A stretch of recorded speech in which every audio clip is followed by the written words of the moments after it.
Good evening, everyone. Welcome. I'm Chris Lockwood, Director of the National English Honour Society. We are very, very excited to have you join us today for what will be a very special webinar with acclaimed author Bradley Sides.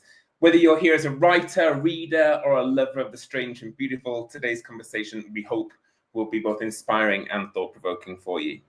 We'll hear about Bradley's creative process, some of the influences behind his work, and hopefully what it means to write stories that straddle reality and the fantastic.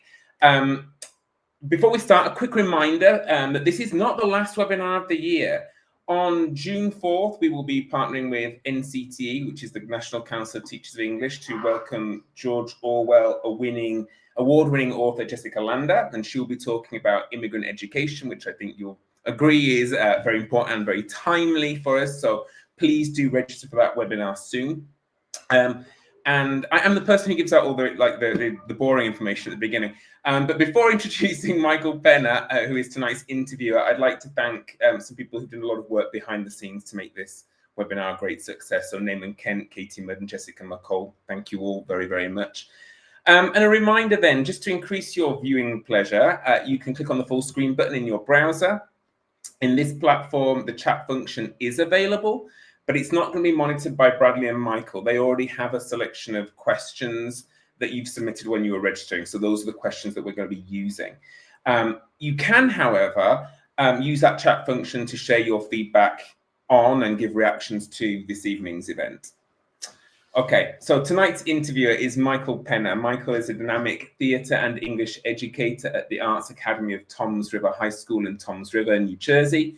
He holds a PhD and an MPhil in education from Walden, an MA in theatre studies from Montclair State, and a BFA in musical theatre from Syracuse University. He has over 25 years of experience in the theatrical arts and has performed professionally on Broadway, in national tours, and on regional stages. He is a very, very proud member of the Actors Equity and the Screen Actors Guild and brings professional insight to classrooms and productions.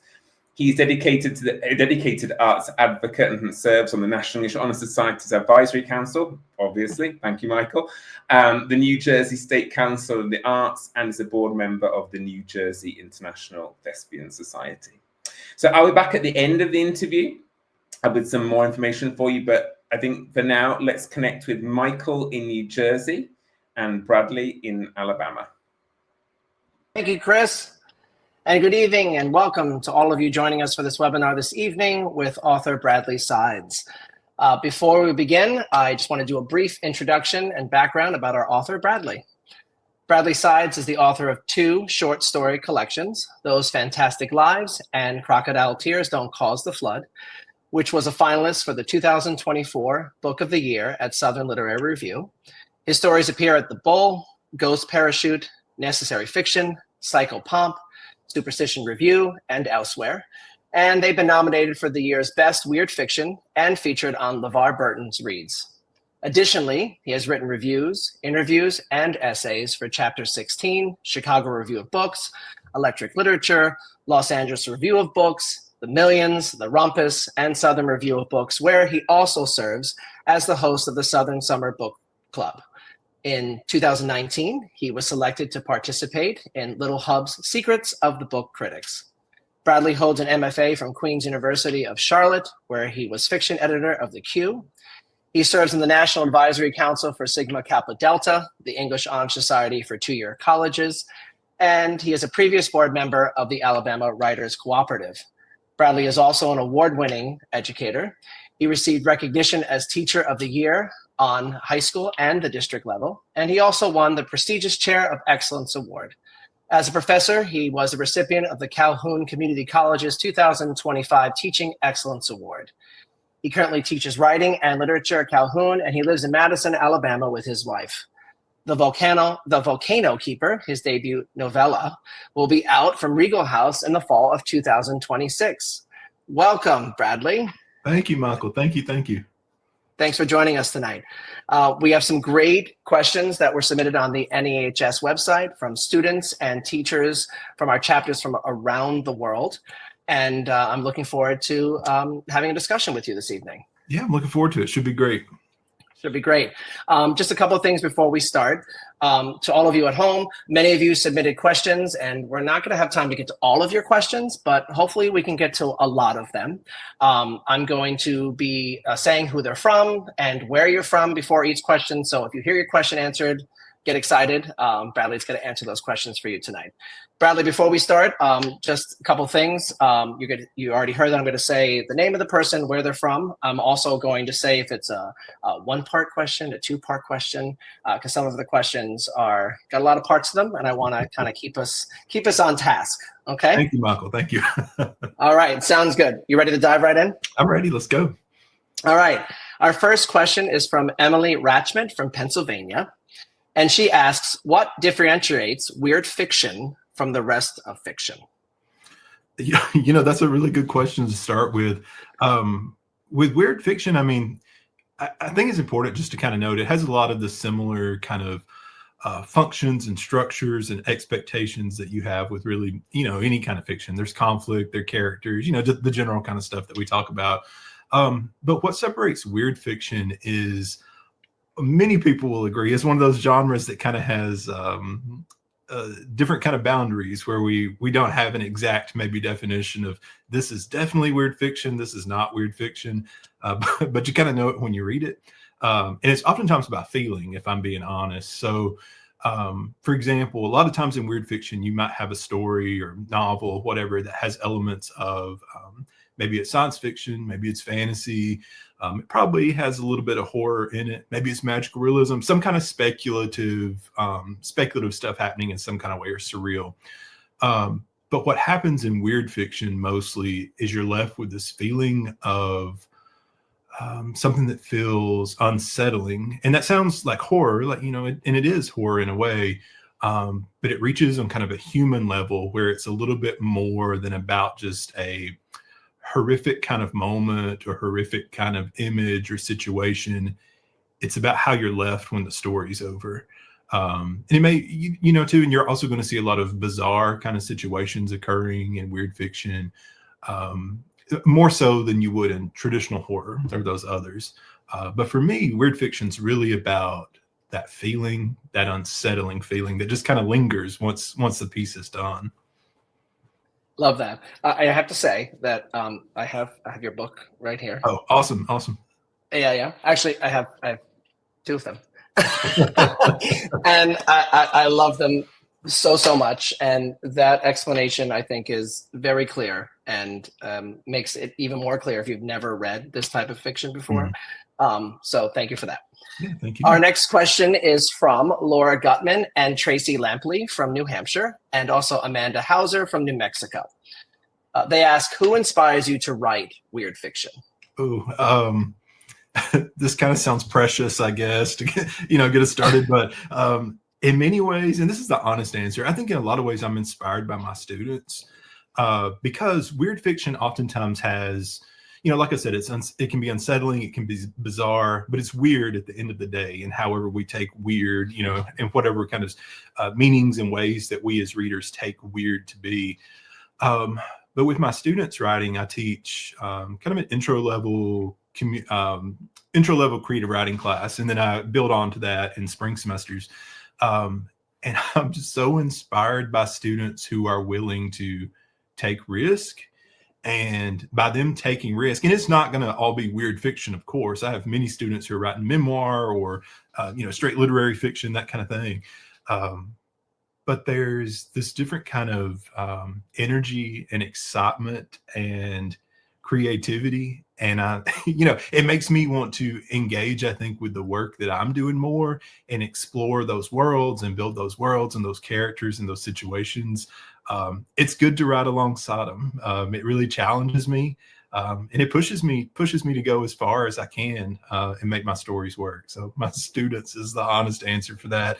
But if I'm talking about kind of outside that fiction that's maybe inspired kind of my weird approach, Daniel Wallace, who's a writer here in the South, he's not a weird fiction writer by any kind of means, but he writes fiction that has some weird elements in it. And I think a lot of readers are probably familiar with Big Fish. And if they're not familiar with the book, they've probably seen the movie or at least heard of it. But it's essentially a fairy tale, a myth that builds on fairy tale elements about a father and a son, and you have transformation from human to animal, and just a lot of magic in it. And I remember the first time I read that book, I was in love with it. I was like, this is the greatest thing I've ever read, because I'd never read anything that had magical kinds of elements in it. And that book really inspired me and showed me that stories can be a lot of things. And while, again, it's not weird fiction, but it did show me that weird, strange kind of side of writing and how those stories can take shape. And I love that book, still do. Thanks for that.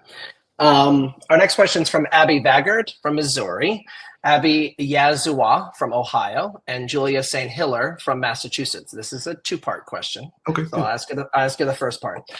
Where do you draw inspiration from, especially to create those more surreal moments in your writing? I think most of my inspiration probably comes from two places. One is kind of the world at large, kind of observing the world and the moment the world is in. For example, what I mean by that is with Crocodile, Tears Didn't Cause the Flood. So I wrote most of these stories kind of from like the 2021-22 time period. So the world was largely impacted by COVID, as we all know. And I remember, I was at home a lot, as we all were, and isolated, and you turn on the TV and watch news clips and see these images of situations and struggles that people were having, all over the place. And there was just this kind of immense feeling of grief and loss. And I wrote about that. The stories aren't about COVID per se in any kind of way, but they are heavily about grief and loss and what it means to lose and what it means to hope. I think that drives a lot of the stories, because you hope, this season is going to pass and things are going to be better. And the world really, really inspired that book. And with I have, like you mentioned in the intro, my next book comes out next fall, 2026. I wrote it last summer. And I had been on this kind of big travel adventure out to the Pacific coast to see Mount Rainier and Olympic and those kinds of places. And Mount Rainier heavily inspired the background for this book. So the world, but then also I'm really inspired by music a lot. I listen to music most of my day in the background or up front. I was heavily into the National during the period of Crocodile Tears, and they write about anxieties and loss, and it was kind of building on those themes in the book. And I listened to a lot of hours of the National. And in this past summers with my new book, I was really into Tyler Childers. Now, I'm always into Tyler Childers music, but I was really into Tyler Childers music this past summer. It kind of helps me place the worlds a little bit. Yeah, it gives it a certain vibe and tone and those kinds of things that, you think about when you're developing stories. But also helps with other things, world building, and helps you hear language and rhythms of sentences. Music's really, really impactful to me. Yeah, and I can see absolutely the inspiration for Crocodile Tears from what you just described, 100% for reading it. And I'm excited about the volcano one from what you just talked about. So that's great. The second part of that question you kind of answered, which was, are you inspired by other literature, movies, TV shows, and myths? You said music. I mean, it kind of sums it up, unless there's anything else you want to say from that. I will say, so I'm one of these people who I'm kind of obsessive about art that I consume. And I really love, there's this show called Midnight Mass by Mike Flanagan. It's on Netflix. Mike Flanagan is one of my favorite creators across all media. And Midnight Mass, I have watched numerous times. And I don't know how heavily it inspired anything, but I know it has to be there, and it's about loss and grief too. So it's, it's surely impacting. But I also really love comedies. Like Schitt's Creek is what I watch all the time. It's basically on my TV most days. And it's just, at the end of the day, it's hopeful and kind and good. And I really need that in my life. I think we all do on different days and times. And I think my stories, they're dark and they have difficult things in them, but like I said earlier, I think there's hope is what kind of drives them. I mean, underneath all those layers. So I'm inspired by those kinds of things too. Those positive TV shows that keep me going. Ted Lasso, I love too. Now we're all going to have to watch Midnight Mass. I've never seen it. So that Beautiful show. now I have to watch it. And of course, the last two you just mentioned, seen them, love them. Great. Mm-hmm. All right, next question. This is from Jay Phillips from Alabama, Louise Ecamades from Montana, and Haley Covert from Pennsylvania. So 3. That's awesome. This is a 2-part question again. Okay. First part is, what are some of your favorite examples of weird fiction?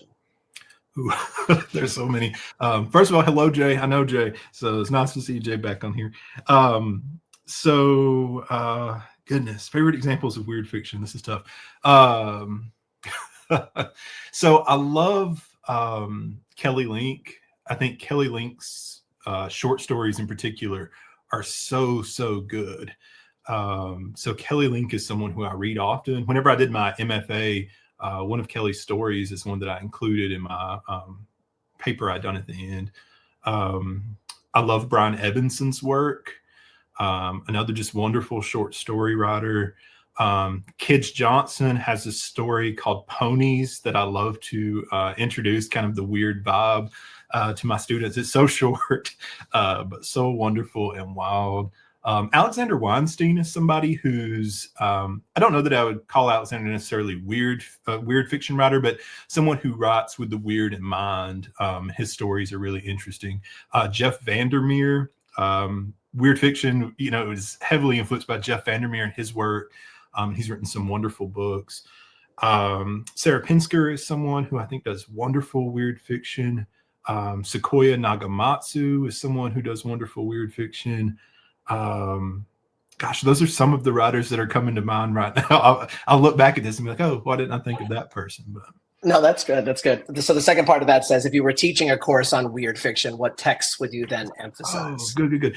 So going back to some of those writers, so Kids Johnson has a story called Ponies, and it's really interesting because it's just about these girls who are coming of age, growing up, and they have ponies, and then something horrific has to happen.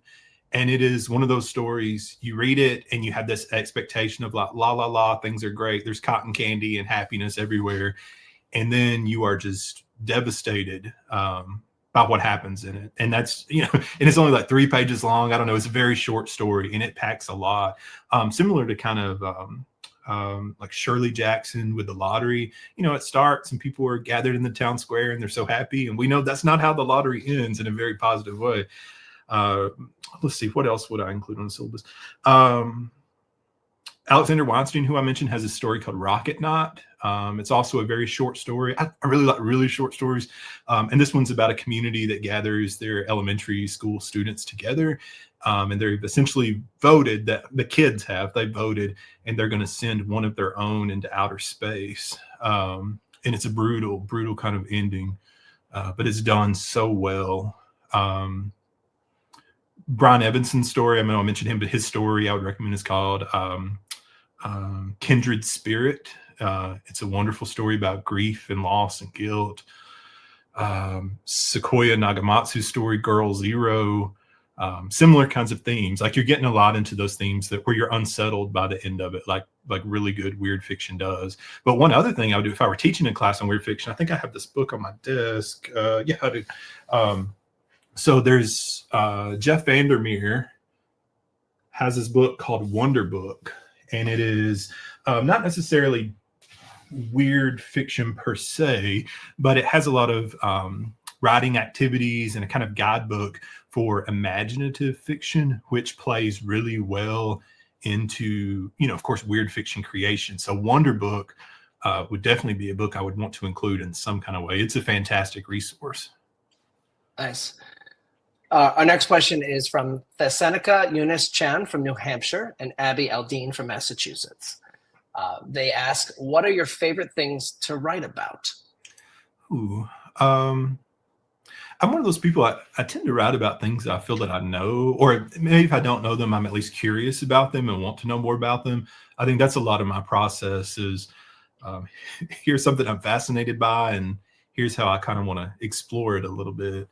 But in saying that, I think a lot of things that I'm really interested by are grief and loss, like I've said, but I'm also really interested in monsters and the relationship between monsters and humans. And you can tell that in Crocodile Tears. I mean, they're monsters throughout the collection.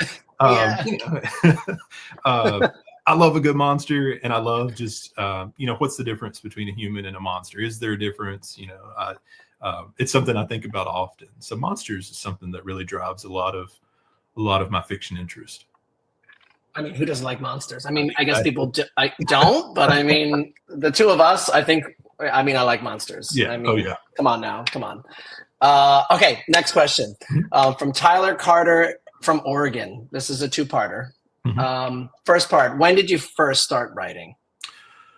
Ooh, when did I first start writing? So I kind of have this interesting story. So I wasn't necessarily kind of a story English person in high school. I think part of that is just it's a fault of my own, how I didn't kind of see stories as I didn't connect with them because I didn't take the time to connect with them or the energy to connect with them. But then as I went to college and I started to see, like, I was really introduced to Southern fiction, and I was like, oh, here are stories about people like me. And then of course, like I mentioned, I came across Big Fish, and like, oh, there are strange stories out there that are really interesting. So I was a little bit older when I first started writing. I was probably, honestly, I think I was in grad school, or I had just been out of grad school, maybe. And I was writing book reviews, and I had my own website for a while. It was called Novel Enthusiast, and it was doing pretty well. And I got to a point where I was getting, you know, books mailed to me and that kind of thing, often, lots of them, for reviews and interviews and in that kind of space. And then I just didn't have enough resources to kind of keep it going by myself. So I started writing for blogs, and then I pitched to national outlets, and they took me, and I was like, yeah, you know, there's some growth here. This is great. And I loved doing that. You know, I loved being in the book space because I loved stories. Like, they were what I felt in many ways gave me some kind of guidance and some kind of purpose in a lot of ways. And I was, again, writing book reviews. I was interviewing people, but I felt like there was something missing. And I was a little bit jealous, I think, maybe too. I don't feel like I'm a jealous person in any kind of way, but I think about that. I was like, I wanted people to talk about my stories, or I wanted to have my own stories out there. So I started writing them with that kind of goal of, let's get one of my stories out. So I was just out of grad school, I think. Okay. And when did you then first start to show your work to others? It took me a while to find my voice. And that's something I kind of talk about with my students a lot too, is, you know, when do you start publishing? You know, and it's something, I don't think there is necessarily a right answer, but it's kind of what's right for you.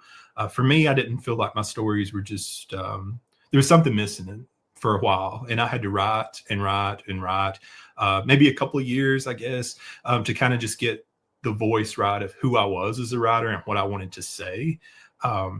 So probably the first time that I really shared my work was whenever I had my first story published. I kind of keep my stuff close to me, except in my MFA program, because that's not an option. Not an option. Not gonna work.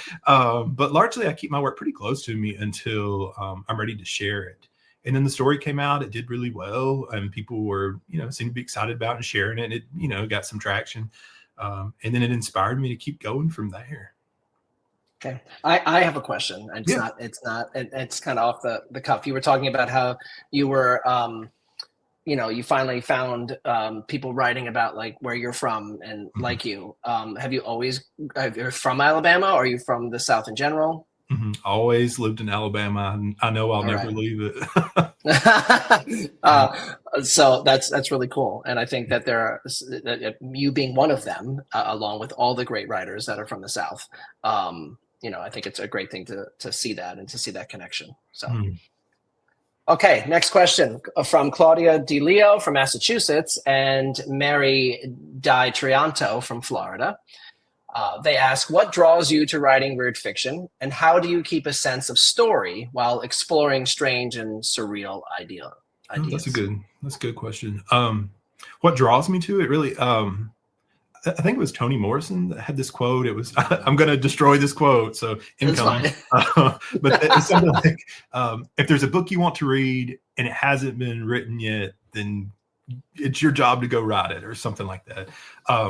And I was like, yeah, I just don't see a lot of, I mean, there are these books out there, but I don't see a lot of books that really engage with the weird and the strange that are set in the South, especially the rural South, which is what I know.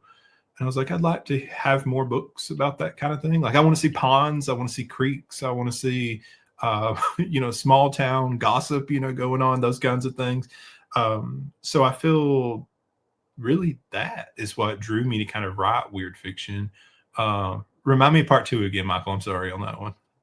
Oh, yeah. There was no part 2. Oh, okay. That was it. There was one. So nailed that one then. You nailed it. You got it. All right. Next question is from Sophia Montoya from Oklahoma and Felicia Perez from New York. This is a 2-part question. Okay, good. So first part says, what about weirdness strikes you as an effective way to explore human existence?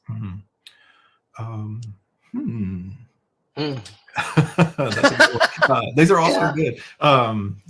I think, this may sound ridiculous, but I think it's honest, is I see the world as kind of being a strange place.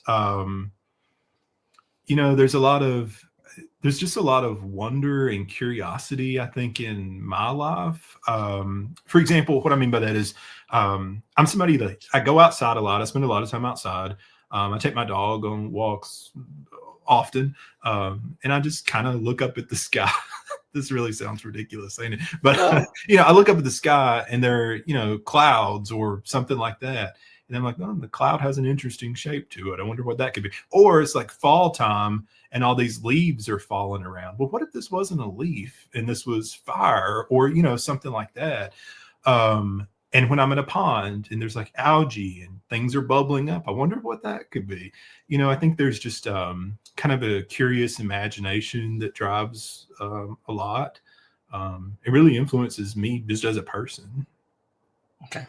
No, and that doesn't sound strange at all. That's every creator of any type of art of any type is what we walk out and we see all of that. So yeah, but it sounds weird to say it, right? Like when we say it, we're like, I look at a cloud and the cloud reminds me of this and I have to write it down. But it's the truth, right? It's so true. The natural world is like one of the best inspirations.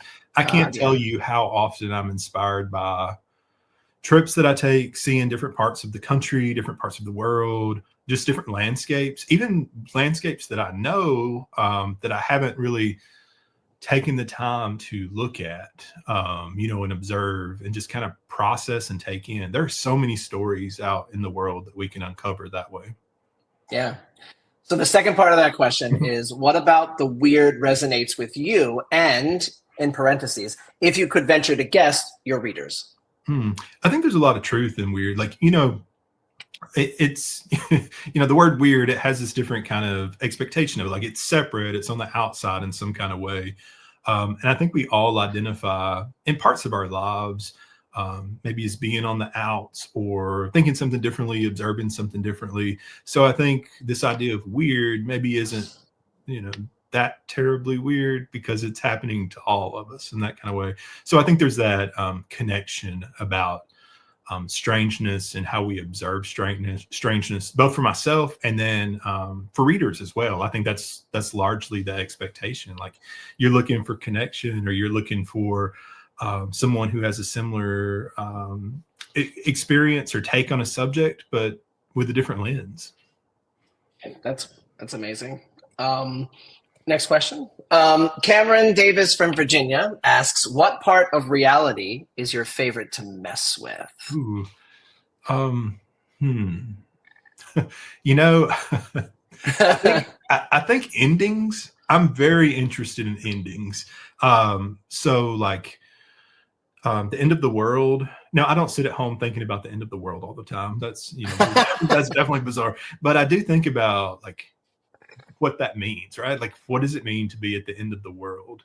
And what could that experience look like? And, if you've read Crocodile Tears, that there are ends of the worlds throughout the entire book. I mean, essentially from the beginning, I have this story called Raising Again that opens the collection, and it's about this girl and her dog who are at the literal end of the world with her father, and the sky's falling, stars have fallen, and it seems as if, you know, you're going into total bleakness, darkness, you know, whatever you want to say. But then something happens where she's able to kind of touch the stars and the world's being reborn. So what if we're kind of at the end, but we have this possibility of salvation or, you know, rebirth, whatever, you know, you want to take there. And then, I don't know, you can also look at endings like with death. A lot of my stories are about death in different ways, not necessarily physical death, but it can be physical death. The Guide to King George, that's the second story in the collection. So just picking back off of Raising Again. In this story, it's about a young guy and his pet iguana / pond monster. And really the story, yes, it's about the pond monster, but really the story is about the guy trying to process the death of his father. And it's really kind of unsettling, I think, in that way by the end of it. And you're left with, well, this could be his end. And if so, what does that mean for him? What does it mean for his family? What does it mean for King George the monster? And what does it mean for everyone in his space? So you're processing endings in that way. And then, you know, I think just moments, we go through phases in our lives, and we face a lot of endings just all the time. And I think a lot of the stories, like I said, they really are about what it means to end and how to accept that, but also how to hopefully build off of it and find some kind of hope in endings. It's so profound, really, honestly. So cool. Next question. It's a 3-parter. Okay. All right. So from Rees Benoit from Wisconsin, Miriam Ruiz from Minnesota, and Ethan Krieger from New York. First part asks, has Southern culture impacted your stories and the way you write them? Yeah, I mean, absolutely. I feel that, I mean, to be honest, I don't know that I could write a story or write anything fiction-wise that's not at least rural in some kind of way or reflective of the South, because that's what I know. It just wouldn't be real if I were to write about something else, because I don't know that experience. Now, yes, I've been to cities, you know, that kind of thing, of course, but I haven't lived in that space to really understand what it means and what it looks like. So it's that Southern rural culture is rooted in everything I do fiction-wise. So second part says, how did contemplating place shape Crocodile Tears Don't Cause the Flood? Mm-hmm. I think it gave the stories a lot of their foundations. If I look back, I just mentioned Crocodile Tears. So, or excuse me, I just mentioned King George. So King George is set on a farm, essentially, in Alabama, Tennessee area, set in southern Tennessee. And the story is entirely shaped by, that common landscape. So like I mentioned earlier, the ponds are there. There's the life of lots of animals running around in the background, which is kind of reflective of how I grew up on this farm. Also have the story called Dying at Allium Farm, which is, a ridiculous story in so many ways, but I love it because it's just so different, I think, from what a lot of the others do. And it's, again, set in that same kind of space, but it really deals with some of the small town, southern, rural, gossipy kind of stuff that we kind of have, that people talk about often, is a common kind of trait of the area. And it's real and it's there on the page so people can kind of experience a little bit. But I'm really kind of bringing in the place, the world, but also the experience of that world. Like we have a lot of community here. And it may sound bad if I'm saying like small town gossip, and sometimes it is, but it's also sometimes kind of funny, Oh, yeah. So the story builds on the funny side of that. Yeah, it's heavily inspired in that kind of way by the South. So the last part of that then says, then how do you feel place can be used to tell an overall story then? Oh, yeah. I think place can be a character. I mean, if I'm being honest, where it is just as vital as the people working around it. example from my collection, maybe I have the story called There Goes Them Ghost Children, which is about a haunted house, disappearing children.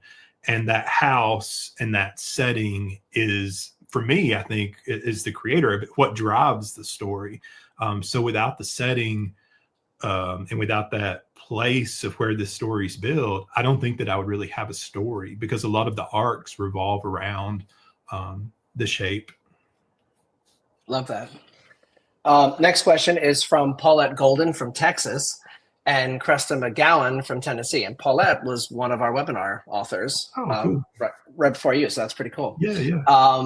So the question says, why did you choose shorts instead of novel length? Ooh. And how does your plotting of the story arc and structure differ from plotting of full-length novels? Oh, love that question. So for me, I write largely what I enjoy reading, and I enjoy reading short stuff. I like short stories. I always have. I really like flash. So if it's under 1,000 words, some bonus points there, maybe. That's not to say I don't read novels. I do, and I enjoy novels. But I tend to enjoy the shorter. Even when I'm reading a novel, if the novel has very short chapters, I look at that. I'm the kind of reader who I kind of thumb through, like, how many pages is this chapter, to know if I'm going to start it or wait till tomorrow, to kind of go into it. I also like essays because they're short. So I don't know that it's necessarily maybe not even a craft kind of issue of why I choose short work. I just tend to like it. Even the new book that we've mentioned a couple of times, it's a novella in vignettes. So some of those chapters or vignettes are like a sentence long. Others are, maybe 5, 6, 7 pages, I guess. But again, it's playing on the idea of short, fragmenting kind of stuff. And the second part of that question, how does it kind of differ in shape of building? I think a lot of the elements are honestly the same. There's still conflict. We're still having arcs that we're having to work around. We still have, stakes that we're building. We still have characters. We still have, whatever kind of basic elements we're dealing with. But I don't think in a short space you're able to build as many layers. So that's one thing that's kind of the difference for me. I don't know that I would, I tell myself that I don't know that I have a novel in the style that I write right now. I don't know I could successfully pull off a novel. I'm working on one, and I'm going through ideas and kind of layering in different ways for it to work. But it will probably be a novel in stories, or it will be a novel in vignettes, because again, it just goes back to that's kind of just how my process and brain works. Yeah, and I think when they ask that question about is it different, I think they're similar in so many ways, right? When we write, it's just in a shorter aspect, but it's the exact same thing. Mm-hmm. So I think young writers, when they get confused about what this type of writing is or what that type of writing is, it's not different. It's just the same structure. It's just shorter. That's it. Mm-hmm. Okay, Sabrina Burns from New Jersey. This is a 2-part question. Okay. What is the key to writing weird fiction that, one, merges successfully with the reality part of the equation? For me, I think, it could be easy to maybe get lost in a story if it's not balanced with the humanity of something in some kind of way. So what I mean by that is, you have a story that may be about a monster, and if it's just about a monster and that's all it's about, and it's just doing all these weird kinds of things and getting really strange, it may be interesting and really have some interesting kind of moments in it. But if it doesn't have some kind of humanness that we're able to connect with emotionally or some kind of level, then I think we miss a little bit of what the stories do in some kind of way. Like if it has this feeling of loss, or it has love or longing, like those are human kinds of things that we're able to relate to. So it gives that story, it's not just weird anymore. Yeah, it has weird elements, but it's also a human story that we're able to experience and feel and process. So then the second part of the question kind of goes along with what you're saying, but does that then confuse or frustrate the readers when you have the magical or the weird elements put in? I think it really depends on the reader. I don't think there is one reader. So I think it really depends on what the reader wants. For me, I'll read certain books and be like, yeah, I enjoyed parts of it, but it just didn't quite work for me. And then I talk to somebody else and they're like, oh, I love the book. And it really worked for me in the same ways that I didn't. One thing I think that kind of helps me as a writer is I read a lot and I talk about what I read a lot. And I think that helps writers as well. Sometimes at my school, I do our college's book club.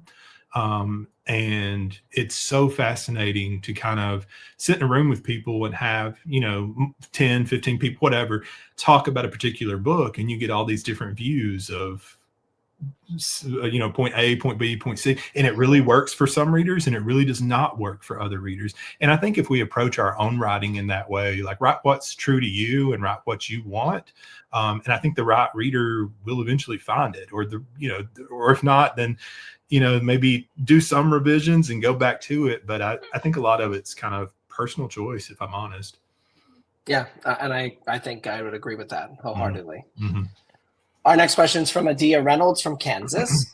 Two-part question. What has your writing journey looked like as a weird writer? Well, I don't know that it's been necessarily any more difficult or different because of the weird kind of things that I explore, like with monsters or ghosts or hauntings, those kinds of things. I was able to kind of find my space because I read a lot of literary magazines. So I kind of knew, like, this magazine publishes this kind of story and this is what I'm trying to write. So I read a lot and was able to get published in, one of those early magazines and then continue on the process. And I feel like once I kind of got started and had my first story published, like we talked about, the process of kind of getting there. Once I got that first one published, it inspired me and gave me this desire to, keep doing that. So I was, hurriedly looking for, here's the next magazine. Let me write this next story and go through that way. I never had really any too long a periods where I didn't publish. I don't know that I don't write that many stories. What's in these 2 books, I have, a couple dozen more maybe floating around, but I don't write that many stories. So I've been pretty lucky, I think, to with landing as many as I have. So the second part of that question, I think, was kind of summed up in what you said, but it said, how did you find your niche? I think you said that in your answer. But also in this question, which I think is interesting, they wrote, I also submitted to Psychopomp. It's so cool you were published there. Yeah, keep submitting stuff. I love Psychopomp, so that's great. That's awesome. Yeah. Next question is from Andrea Silvers from Massachusetts. One part to this. Do you plan your stories in advance or do you wing it? I don't know that I should answer this honestly. Yeah, I'm one of those people who I just like sit down and see where things take me. Now, to be fair, I do sometimes get lost in worlds. So for my first collection, I think the most kind of world building stuff I've done is this story I wrote called The Moon Eaters, and it's in my first collection, Those Fantastic Lives. And I spent a lot of time in my head writing, like, here's the world I want to be, thinking about those characters, thinking about the situations. So that's a form of organizing and developing. But I never formally outline anything. It would be a total mess if I did. Total mess. But don't take that advice. Please outline. It's good for most writers. Right. And everybody has a different process. They do. Absolutely. Next question is from Kaylee Stocks from Utah and Amin Saeed from Georgia. This is a 4-part question. Oh, good. So first one says, what does your writing process look like? So I do this thing where if I'm working on a story, I will sit and I will write the story until it's finished. Once I started, it has to be finished because I'm really into like how something sounds, reading it aloud, and the rhythms and the pacing of the sentences and the styles of structure. So I read my story aloud over and over and over again until it's finished. Now, saying that, it sounds like I write all the time, but I really don't write that often. I did. So with the new book coming out, for example, last summer, I finally had the idea kind of, flushed out in my mind, and I sat down to write it, and I wrote it in about 6 weeks to 8 weeks, but I was writing all day, every day, a lot of writing. But to be fair, I probably hadn't written I probably hadn't written the previous year much at all. So I go through a lot of droughts where it's not necessarily time I think that's wasted or illy spent. It's time where I'm out looking, observing. I take a lot of notes and just kind of think about things. So it's kind of maybe a different approach than what a lot of people do, I think. So then how do you find motivation to write? When I have the story, like I have to get that story out. I see the ending and I need to get there, and knowing like it becomes kind of a puzzle at that point for me, and it's fun. If writing wasn't fun for me, I wouldn't do it. And it's once I know where the story's going, I have to get there because it's like I'm so into it to be able to reach what I'm trying to reach. And this part of the question, I feel like every young writer asks: how do you get past slow days or writing blocks if you have them? Mm-hmm. I think it's one thing is give yourself a lot of grace. I think that's very important. If something's not working, don't be afraid to be like, fail and start over again. I embrace failure all the time. I write a lot of things. I'm like, yeah, this just isn't going anywhere. I recommend to students that they keep, and I picked this up from somebody along the way, but like a file on my computer is like a graveyard file. So, if I have a page that is not really working for this story, let me copy and paste it in my graveyard file because it may work at some point.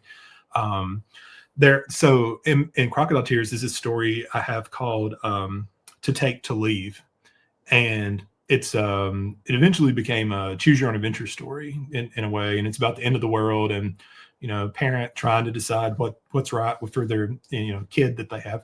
So excuse me, as I was writing the story, I can't tell you how many times I started something and it wasn't working. So I would put it there, and it went from being a work of Flash to being a different work of Flash to being a different work of Flash to being an expanded 20-page story that was just a nightmare of a mess, to then finally figuring out what it was doing. And I failed a lot with that story. And then by the time it was finished, I was like, oh yeah, this is I was really proud of it. I thought this story does exactly what I wanted it to do.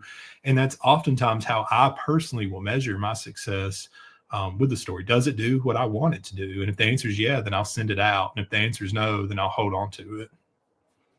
Oh, last part of this question is your motivation then to write consistently, or do you fluctuate when you decide you're going to write? Yeah, fluctuate a lot. Yeah. And I think that was answered throughout that question for sure. Our next question is from Arim Jung from Pennsylvania and Shayna Sharp from Ohio. This has got 3 parts to it. Okay. First part says, where do you start when writing a short story? Oftentimes, I really kind of have images of what I want a story to do. I mean, that's not necessarily a fully realized image necessarily, but there's some kind of vision that I see, like some kind of image, some kind of something. It's like I need this in the story. Oftentimes it's the ending. So once I have that kind of in mind, it's like, okay, now I'm going to start from the beginning and how am I going to get there? So an image almost always sparks how I start something. So then do your stories look differently draft to draft? Oh yeah. I'm somebody who I go through a lot of drafts. So I may go through, goodness, I'm trying to think, maybe 8 to 15 drafts of a story. Sometimes more. I mean, sometimes a lot more. But I draft a lot. I also do this thing where I don't really recommend it because I think it's difficult for me to do, but I don't know why I do it. It's always what I've done. So I've just continued as I edit as I go, which slows me down sometimes. But I'm one of those people, again, I'm looking back, and if the rhythm's messed up when I start reading it, it's like, well, Bradley, you've got to fix that because it's going to be terrible. So, I'm kind of my own worst critic in that way. So, yeah. Yeah. And then the last part of that question says, so then who do you go to for feedback or inspiration on those drafts? So with Crocodile Tears, almost all of the stories came during my MFA program. So I was getting workshop feedback from both my instructors and my peers. So I had a lot of feedback. And, one thing I think that's interesting about feedback and workshops is, you kind of learn what's good feedback and what's not. Just because somebody tells you something about your story doesn't mean you should necessarily take that advice. At the end of the day, the story has your name on it. And if you're happy with it, it's your story. So I think it's important to, get feedback on your work, but it's also important to know what to take and what not to. Right. I agree. I think it's good to take a step back, take that in, and then make the changes that they need to be there or don't. And you're right. Stand for your own writing and your own creativity. Another thing that's kind of similar to that, Michael, is a lot of times in class, I'll talk about this too, is, you finish a story and you really want to send it out. Like you're excited. You feel like this is the one, it's the one first one I'm going to publish. And then you'll, not wait, and you haven't reread it and all that kind of stuff. And you'll send it. And then you're like, oh yeah, but there are 2 typos in the opening paragraph. I'm like the typo king, so I know all about that. But if you're, if you think your story's ready and you've gotten the feedback, or, you're still kind of processing it, take a week, take a little bit longer, let it sit, and then go back to it and just make sure it's kind of, where you want it to be. Right. Excellent. All right. Next question. Olivia Cameron from Indiana. She asks, what elements of craft do you use to take an ordinary story idea and make it feel surreal or fantastical? I'm really into conflict. I think it's just an initial kind of start to an idea. Like, so you have an object. What's the conflict of the object? You have a situation. What's the conflict of that situation? You have a character. What's that character's kind of conflicts that they're going through? Once you've established conflict, the central conflict, you're able to expand it and, build your story, but you're also able to build other conflicts. So what that does is it really layers a story, and it allows your story. Yeah, here's what it's about, but it's also about this, and it's about this, and it's about this. And I think it really kind of helps stories build to flesh out conflict like that. Great. Hunter Holt from California. This is 2 parts to this question.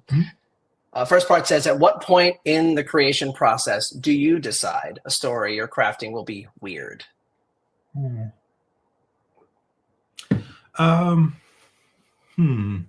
That's a really good question. I'm going to sit here just a second to think about it.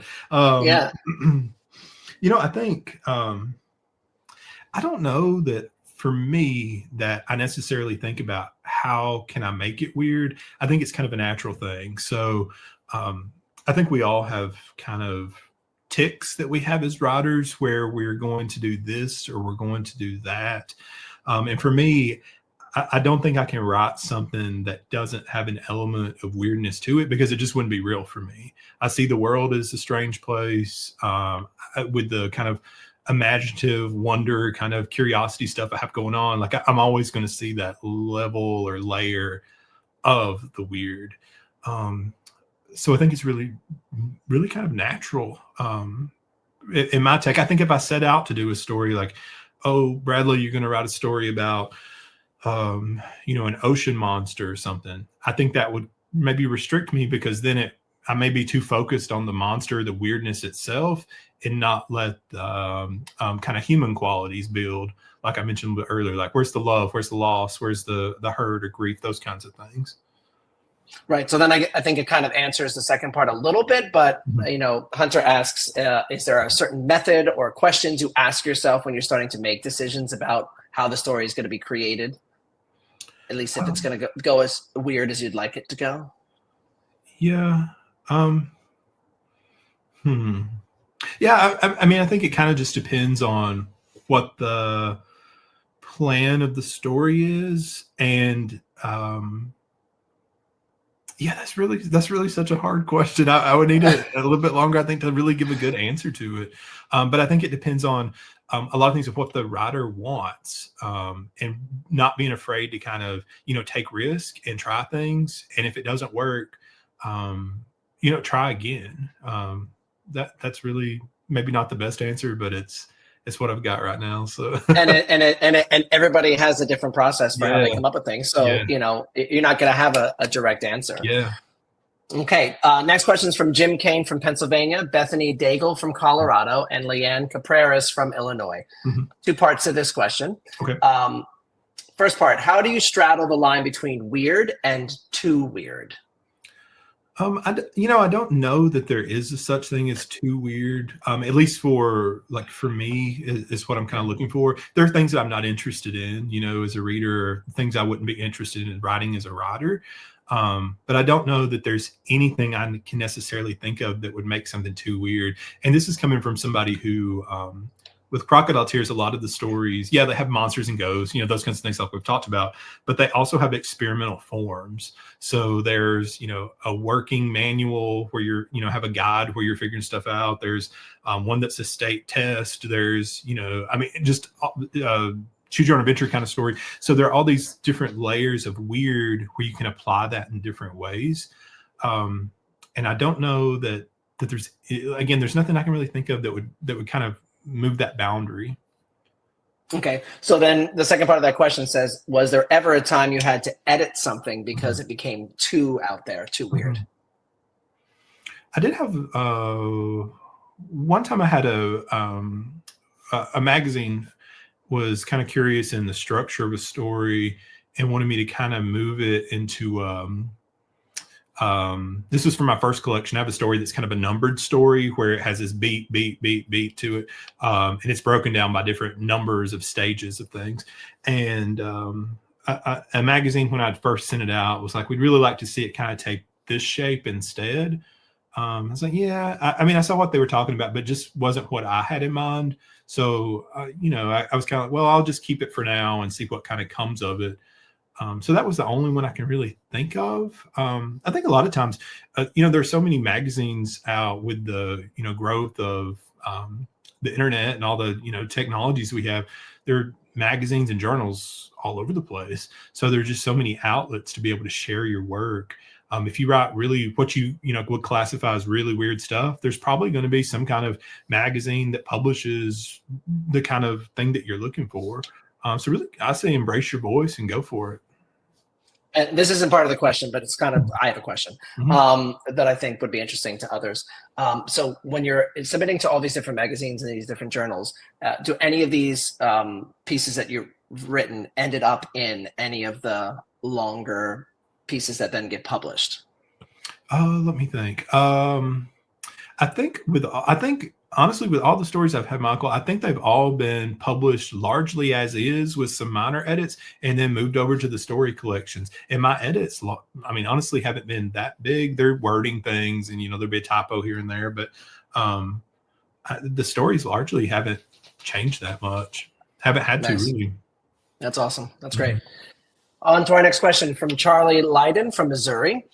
Charlie asks, what advice would you give to a nonfiction writer who is looking to transform true events and personal experience into a work of weird fiction that bends genre and defies convention? Oh, that's so cool. First of all, good luck with that. I want to read it whenever it comes out. I love stuff like that. I think I mentioned this earlier, maybe said to my class earlier today, I don't know. But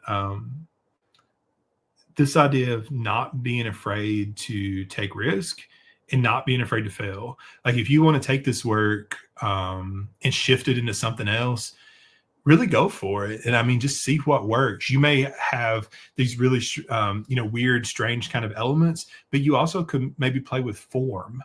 And I love form experimentation where you're able to really kind of move the story and do all kinds of things with it. So I would say just totally go for it. Nothing is too weird as far as what you want to try. And you may try something that you're like, this is not in no way what I was hoping to do. But then if it doesn't work, that's okay. You can try it again. Because it's your work. So there's no limits to it. So go for it. Great advice coming from Bradley. Next question is from Elonia Tyler from New Hampshire and Cassandra Carranza from Georgia. They asked, does writing weird or outlandish fiction make it easier or harder for a publisher, an agent, an editor to buy your book? Maybe, but also maybe not.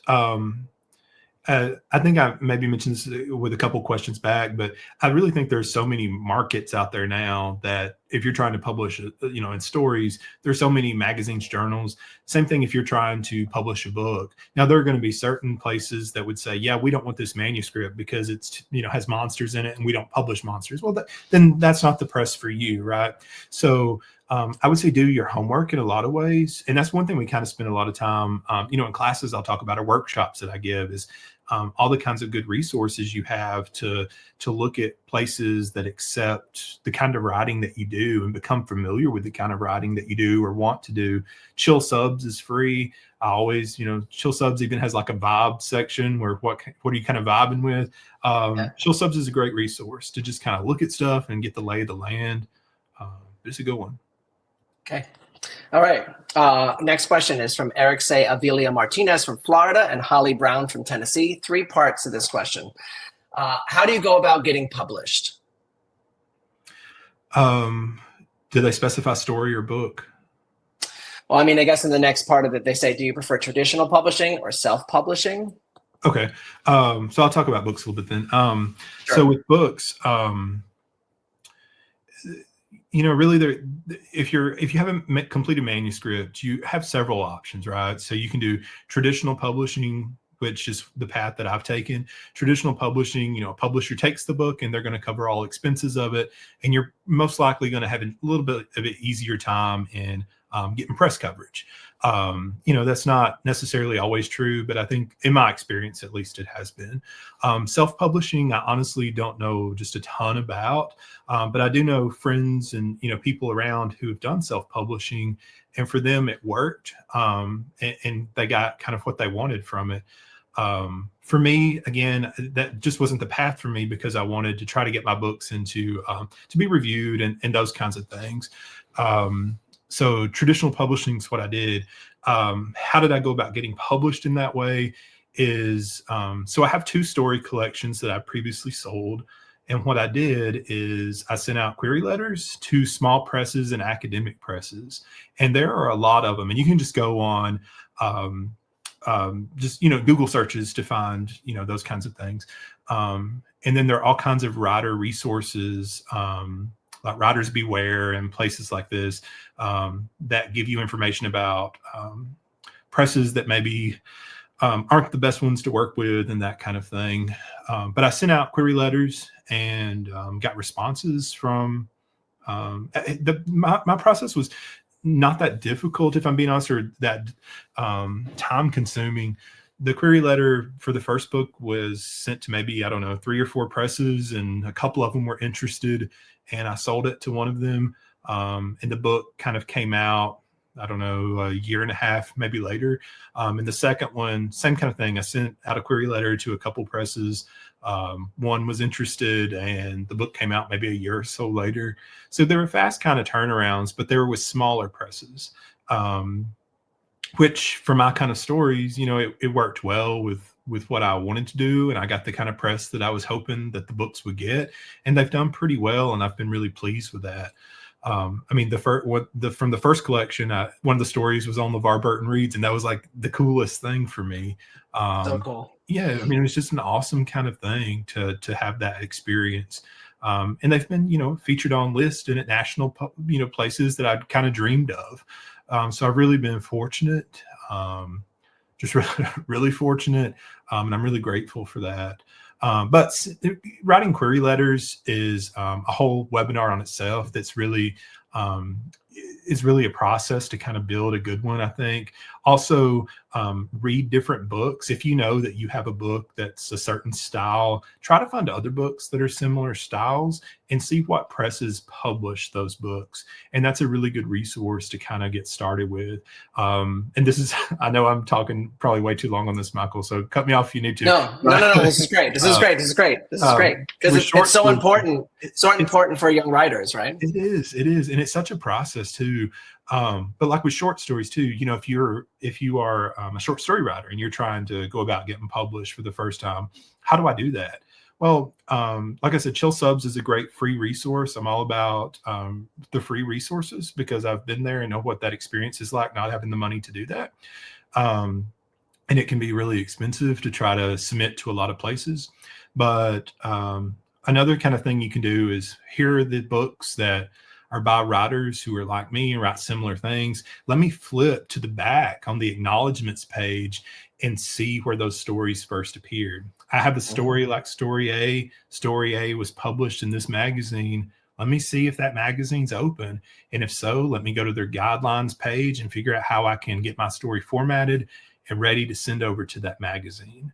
And once you do it a couple of times, I think it becomes a much easier process, because you see it's possible to submit, and it's not this kind of scary, intimidating process. It's really just, it can be long though, and don't be afraid to get rejections and be told no. A lot of times you're told no, not because your stories are bad or because your book is bad, but because it's just not the right fit for whatever the press or magazine is looking for at the time. And that's an honest kind of thing.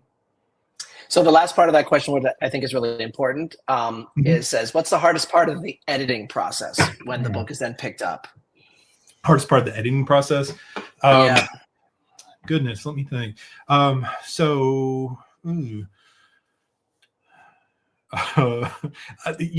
with my second book, I had so many like typo kinds of things, and I was like, whoa, how did I not catch this kind of stuff? But I'm a terrible editor of my own work, so I guess I really wasn't that surprised. But I think it's kind of one thing I'll kind of notice sometimes in my editing is a lot of my Southern kind of things are picked up on. It's like, oh, this is not the right thing. Well, yeah, that's what I meant though. That's kind of one thing. A lot of times with editing though, if there's like a change this word, change this, it's just like, yes. I don't even bother with it, because, they're the editor. They know much more about that than I do, because I'm blinded to my own work, right? Like, I know what I want it to say. Does it actually say that? Probably not if somebody says not. So I trust a good editor for sure. Okay. And we're almost out of time. We have time for one more question. Okay. So our last question for the webinar is from William Hamilton from Pennsylvania and Adeline Waltz from Indiana. There's two parts of this question. Okay. What is the relevance of weird fiction in current U.S. society? Oh, that's such a good question. Wow. I think weird fiction and I think really all fiction right now has this really kind of rich, diverse kind of possibilities of allowing and bringing different and varied voices to the table, and allowing varied stories to be told. And I think right now we need as much of those kinds of very diverse stories that we can get, that are about different experiences and show just so much of the richness of diversity that what the term offers. I think in a lot of ways that's how so many of us see ourselves, and we see those around us, and it makes us more empathetic to be able to experience those stories. And my goodness, I think we need stories now as much as we ever have, and we need good stories, and we need lots of stories.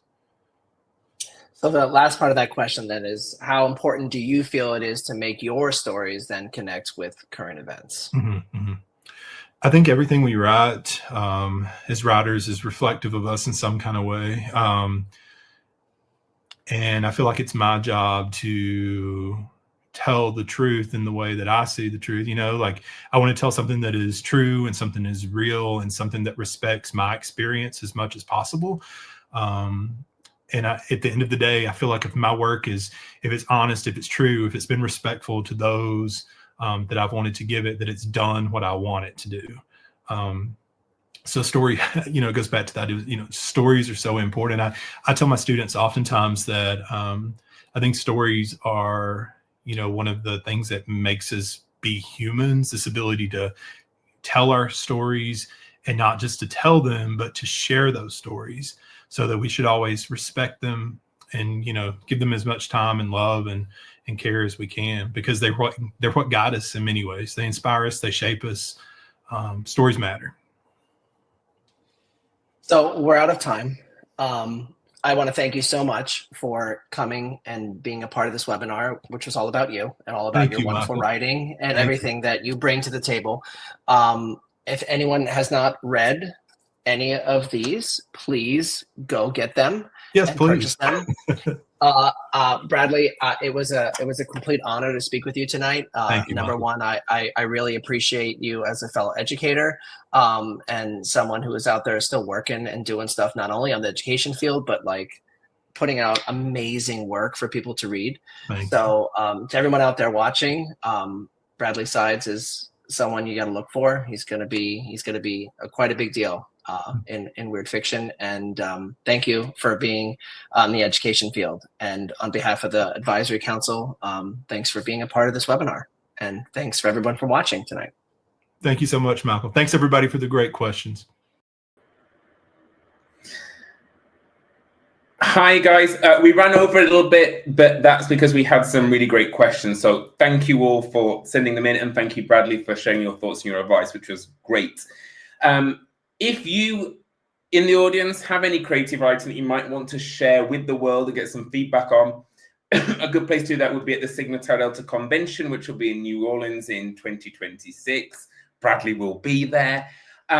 While Bradley was answering your questions tonight, we had to think about which of those questions were particularly unusual and thought-provoking, and we'll be sending 4 people signed copies of Crocodile Tears Didn't Cause the Flood in the mail shortly. They are Adeline Waltz in Indiana, William Hamilton in Pennsylvania, Sophia Montoya in Oklahoma, and Felicia Perez in New York. So congratulations to all of you. If you would like to watch this interview again, it will be available on our YouTube channel at Sigma Tau Delta English, hopefully tomorrow, which is Thursday, I think. If you click the bell icon to subscribe, you will be able to receive updates and interesting video content from us. And additionally, we do have some further copies of Bradley's book to give away to people who leave us interesting and thought-provoking comments on that YouTube video. So don't forget to do that, because you can get yourself a copy of Crocodile Tears. If you'd like to purchase these texts by Bradley, please feel free to do so via the English Honor Society's bookshop page. All your purchases through bookshops support independent bookstores, which is absolutely great. Last thing is to look out for some more information shortly about our next webinar on June 4th with author Jessica Lander about immigrant education. Thank you all for being here. Good night.